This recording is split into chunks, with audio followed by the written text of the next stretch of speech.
केदारनाथ धाम मंदिर।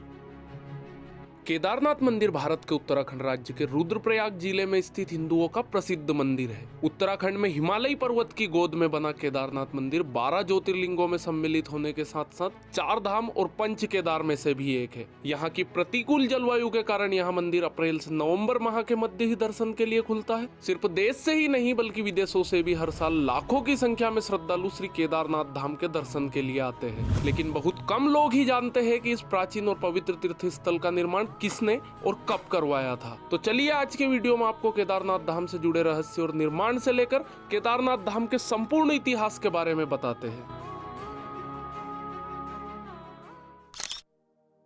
केदारनाथ धाम मंदिर किसने बनवाया, इसके बारे में कोई ऐतिहासिक प्रमाण तो नहीं है, लेकिन 1000 वर्ष से केदारनाथ धाम एक महत्वपूर्ण तीर्थ स्थल रहा है। कत्यूरी शैली में पत्थरों से बने इस मंदिर के बारे में कहा जाता है कि इसका निर्माण पांडवों ने पाप मुक्त होने के लिए करवाया था। कुरुक्षेत्र की भूमि पर 18 दिनों तक लड़े गए महाभारत के भीषण युद्ध के बारे में भला कौन नहीं जानता।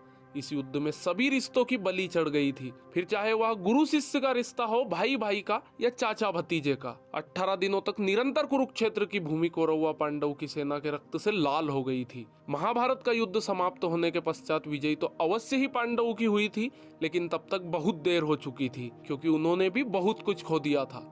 युद्ध समाप्ति के कुछ समय बाद जब सभी पांडव भगवान श्री कृष्ण के पास बैठकर युद्ध के परिणामों व प्रभावों के बारे में चर्चा कर रहे थे, तब श्री कृष्ण ने उन्हें पश्चाताप करने को कहा। श्री कृष्ण के अनुसार पांडवों के ऊपर ब्रह्म हत्या, गोत्र हत्या, कुल हत्या, गुरु हत्या इत्यादि कई पाप चढ़ चुके थे। इसके लिए उनका प्रायश्चित करना आवश्यक था। पांडवों ने इसका उपाय पूछा तो श्री कृष्ण ने बताया कि उन्हें इन पापों की मुक्ति केवल भगवान भोलेनाथ ही दे सकते हैं। इसके पश्चात सभी पांडव भगवान श्री कृष्ण की आज्ञा से भगवान शिव से मिलने के लिए काशी नगरी की ओर चले गए। हालांकि भगवान शिव को पांडवों के उनसे मिलने आने की सूचना पहले ही मिल चुकी थी, लेकिन वे उनसे मिलना नहीं चाहते थे। भगवान शिव पांडवों के द्वारा किए गए ब्रह्म हत्या व गोत्र हत्या के पाप से अत्यधिक क्रोधित थे, इसलिए वे पांडवों से बिना मिले ही वहां से चले गए। पांडवों ने काशी नगरी में भगवान शिव को हर जगह ढूंढा, लेकिन वे उन्हें नहीं मिले। माता पार्वती से पांडवों की ये व्यथा नहीं देखी गई, लेकिन सिर्फ इतना बताया कि महादेव उनसे अत्यधिक क्रोधित है और साथ ही ये भी बताया कि महादेव हिमालय की ओर गए हैं। इसके बाद सभी पांडव हिमालय के पहाड़ों पर बसे उत्तराखंड के गढ़वाल क्षेत्र में चले गए। भगवान शिव भी पांडवों से छुपकर यहीं आए थे। जब भगवान शिव ने पांडवों को अपने पीछे पीछे गढ़वाल क्षेत्र की ओर बढ़ते हुए देखा तो उन्होंने इसका एक उपाय निकाला। वहाँ पहाड़ों के बीच कई पशु घास के मैदान में चर रहे थे, तो भगवान शिव उन पशुओं के बीच गए और बेल रूपी अवतार ले लिया ताकि पांडव उन्हें पहचान ना पाए। गढ़वाल के पहाड़ों पर भी पांडवों ने भगवान शिव को हर जगह ढूंढा,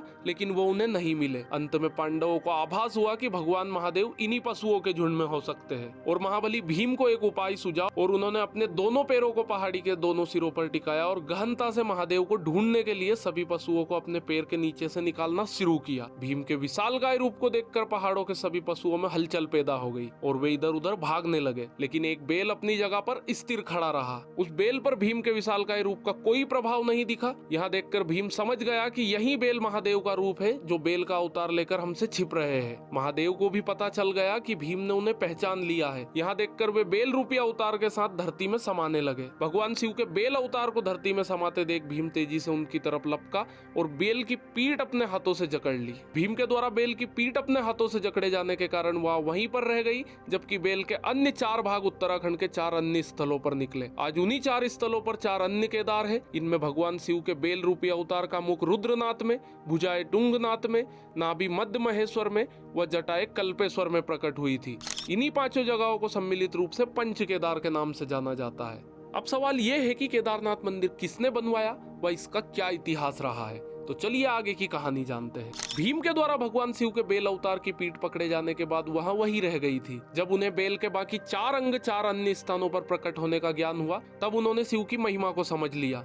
इसके बाद पांडवों के द्वारा ही इन 5 जगहों पर शिवलिंग की स्थापना कर शिव मंदिरों का निर्माण करवाया गया। इससे भगवान शिव सभी पांडवों से अत्यधिक प्रसन्न हुए और उन्हें सभी पापों से मुक्त कर दिया। हालांकि इसके बाद पांडवों के पोते जन्मेजय ने केदारनाथ मंदिर के निर्माण को और आगे बढ़ाया और यहाँ आम लोगों को पूजा करने की अनुमति प्रदान की। इसलिए केदारनाथ मंदिर के निर्माण में जन्मेजय का भी योगदान था। समय के साथ साथ पांडवों के द्वारा बनाया गया यहाँ मंदिर जर्जर हो गया व कई जगह से क्षतिग्रस्त हो गया। फिर जब भारत की भूमि पर शंकराचार्य ने जन्म लिया तब उनके द्वारा संपूर्ण भारत भूमि की पैदल यात्रा की गई व चारों दिशाओं में 4 धाम की स्थापना की गई। तब आदि शंकराचार्य ने इस केदारनाथ मंदिर का पुनः निर्माण करवाया था, जिसे आज हम देखते हैं। इसके बाद अपने जीवन के अंतिम समय में आदि शंकराचार्य ने इसी केदारनाथ मंदिर के पास ध्यान लगाया था व समाधि ले ली थी। उनकी समाधि आज भी केदारनाथ मंदिर के पास ही स्थित है। फिर 10वीं से 13वीं शताब्दी के बीच कई भारतीय राजाओं ने मंदिर का जीर्णोद्धार करवाया था, लेकिन कहा जाता है कि 13वीं शताब्दी के बाद केदारनाथ मंदिर विलुप्त हो गया था। केदारनाथ ने केवल 2013 की प्राकृतिक आपदा ही नहीं झेली थी, बल्कि 400 वर्षों तक यहाँ मंदिर बर्फ से ढका रहा था। जी हाँ, सही सुना आपने। वाडिया इंस्टीट्यूट हिमालय देहरादून के द्वारा एक शोध किया गया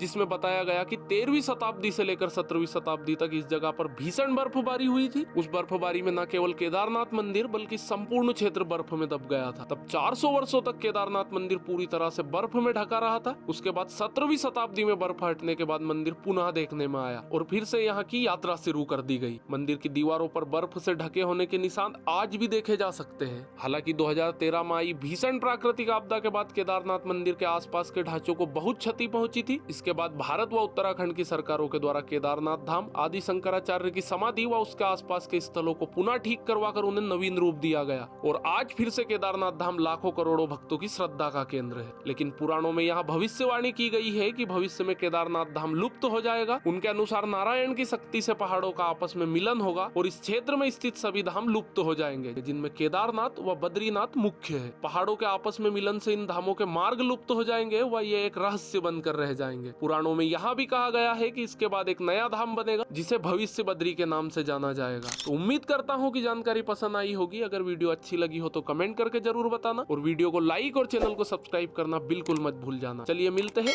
ऐसी ही किसी नेक्स्ट वीडियो के साथ।